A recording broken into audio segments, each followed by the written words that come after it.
So we're going to talk about a really underestimated part of storytelling, story writing, and that is pacing.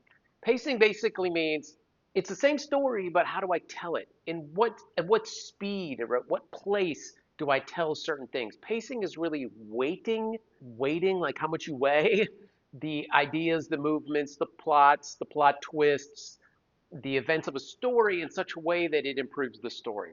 And this is really interesting because if you think about it as a writer, imagine a story like the plot in Get Shorty. I've done that a lot. And then think about how they told the story. It's the same story, but imagine a million ways to tell the story about the Shylock and getting on the plane and then the guy realizing that he needs to go chase him to LA, but then he gets sidetracked by wanting to be in the movies. There's a lot of things happening. How do you tell them? And so one of the ways you start as a writing instructor is to show students a timeline. And the timeline gives them the idea that there is a chronological timeline for what happened. Let's just say it's somebody's life. They're born, they become a doctor, they save someone's life. Like there's certain things that happen along this timeline. And so if you want to tell that person's life, where do you start? And of course, a lot of this is subjective to the kind of story you're telling, the theme, what you're trying to get across, whether it's a short story, certainly, or even a screenplay, which I don't recommend writing because screenplays are dumb. What I recommend in film is becoming more of a idea person in film, not a screenwriter. Because screenwriters nowadays are either hack, they're writing for TV, or they're creating something that a director is going to change. And I just digressed so miserably that it's almost an embarrassment. And so we're talking about the timeline. I'm going to do something silly. I'm going to show you my little timeline chart. And that means this is the actual timeline for your story. This is the beginning, this is the end. And what we often tell students is, first of all, rule number one, don't try to write like the anomaly, like the exception. Write by the rules and then later break them.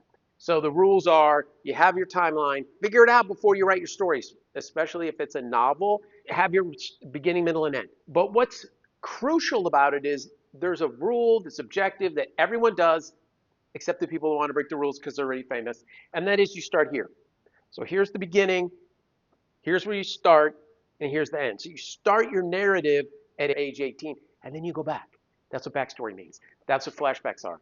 So when you think about that chronology, when you think about that timeline, you aren't normally going to start at the beginning and end. You're not going to normally tell the exact chronological order that things happened in your story. You're going to mix it up so that you um, foreshadow, so that you can get closer to this is my peripety, which is your surprise. Every story has a surprise on page 30. Screenwriting class, first thing I tell you is surprise on page 30. It just means a hook. It means get people hooked. But you want to get closer to that hook and then backstory and then get to your hook and then more backstory. What you're doing is you're not starting at the beginning. You're starting about a quarter to a third of the way through the actual chronology. And that's where you start moving forward in time. So here's one of the tricks. Here's one of the keys. As a really crafty, good writer, really trying to have literary technique, not just hack genre technique, what you do is you want to build in the stuff you miss, the stuff before where you actually start in your timeline. You build this into the future. Rather than having a flashback, rather than actually, let's say you're doing a screenplay, saying flashback to when they were kids. Instead of actually doing that, going back in time, you build things in, like maybe even a photograph that shows you something that reveals a lot of information about that period you skipped over so that you don't have to do it. And it is that craftiness which really becomes a literary technique in such a way that it makes your story more sophisticated, or it makes the entire project closer to what we would call literary.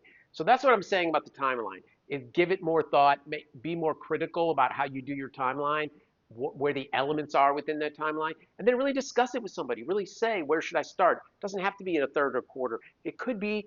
This is what a lot of films do. They start right there or right there. They start either near the end or at the end, and they go back to those stories. A lot of foreshadowing when you start your story at the end, and then you go all the way back. And you have to decide if you want to go all the way to the beginning or whether you want to go to that natural starting point, which is probably the quarter point. Thanks for shopping.